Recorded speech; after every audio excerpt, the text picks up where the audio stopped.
গুড়ের পায়েস বানিয়েছি বন্ধুরা, গুড়ের পায়েস।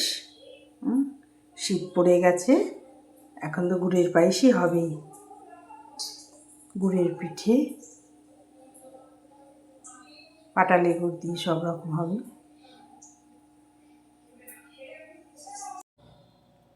গুড মর্নিং বন্ধুরা, আজকে আমাদের সকালের জলখাবার কি হয়েছে চলুন দেখি। দেখুন, রুটি হয়েছে, বেগুন ভাজা, গরম গরম বেগুন ভাজা, আর পায়েস হয়েছে, গুড়ের পায়েস। এখন শীতকাল পড়ে গেছে, বেগুন, বড় বড় বেগুনও পাওয়া যাচ্ছে, গুড় পাওয়া যাচ্ছে, তাই গরম গরম বেগুন ভাজা, গুড়ের পায়েস, এই দিয়ে আজকে আমাদের সকালে জলখাবার করব বন্ধুরা।